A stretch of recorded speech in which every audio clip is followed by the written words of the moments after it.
menuntut ilmu, maka dengan ikhlas Allah akan berikan dia kepintaran. Allah akan berikan dia kemudahan dalam belajar. Kenapa? Dengan ikhlas, dengan niat yang benar berdoa kepada Allah Subhanahu wa taala. Ada orang yang cerdas, namun tatkala belajar agama sulit bagi dia. Kenapa? Mungkin kurang ikhlas.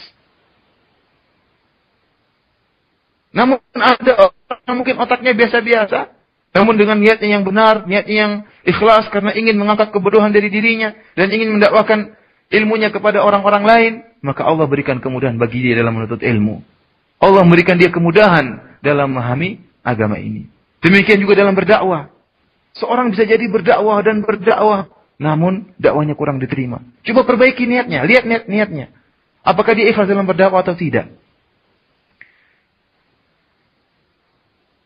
Disebutkan dalam satu hadis yang diriwayatkan oleh At-Tabrani dengan sanad yang sahih, disahihkan oleh Syekh Al-Albani rahimahullah, yaitu kisah tentang seorang Arab Badui yang datang menemui Nabi sallallahu alaihi wasallam untuk berperang. Dia datang menemui Nabi sallallahu alaihi wasallam, yang menjadi perhatian kita tatkala dia berkata kepada Nabi sallallahu alaihi wasallam, "Lam ubayyika ala an akhudha ghanimatan." Kata dia, "Ya Rasulullah, aku tidak membayar engkau ya untuk berjihad untuk hanya memperoleh ghanimah. Tidak. Aku datang kepada engkau bukan untuk mencari ghanimah. Niatnya ikhlas karena Allah Subhanahu wa taala." Kemudian kata orang Arab Badui ini, "Innama bay'atuka ala an yadkhula sahmun min huna wa asyara ila raqabatihi wa yakhruju min huna." Kata dia, "Ya Rasulullah, aku datang ke sini untuk membayar engkau dengan harapan agar anak panah masuk di leherku dan menembus leherku." Dia datang untuk berjihad dan untuk mati syahid. Dia untuk mati syahid. Dan dia mengatakan, "Saya harap anak panah masuk di leherku dan keluar dari sisi yang satunya." Ini menembus lehernya. Faqala Nabi sallallahu alaihi wasallam, maka Nabi sallallahu alaihi wasallam berkata kepada dia, "In tasduqillaha yasduqka." Kalau engkau benar, niat memang benar, maka Allah akan mengabulkannya. Maka orang Arab Badui ini kemudian berperang. Akhirnya dia pun terbunuh.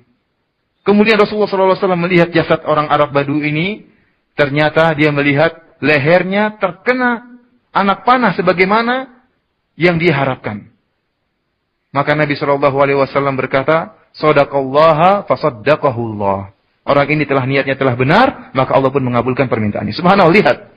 Dia berharap agar dia mati syahid dengan niat yang ikhlas. Maka Allah mudahkan urusannya. Allah memudahkan keinginannya. Kita pun demikian.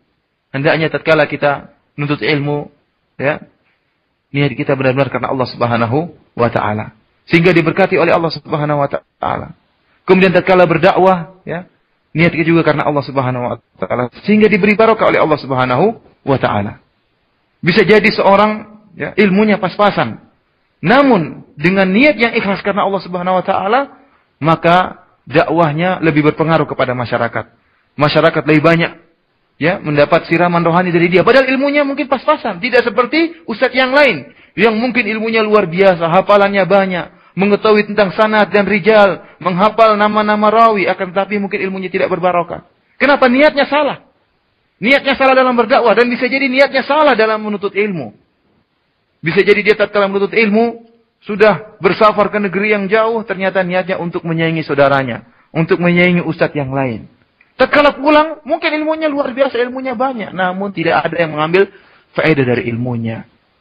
Kemudian kalau dia pun berdakwah, yang timbul adalah keributan. Yang timbul adalah perpecahan. Kenapa? Karena tidak dibangun dengan keikhlasan yang benar.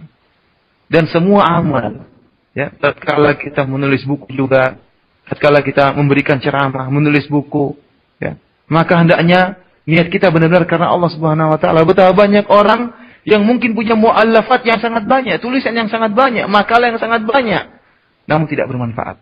Orang yang mungkin cuma nulis sekali-sekali, akan tetapi Allah beri berkah dan tulisannya bermanfaat.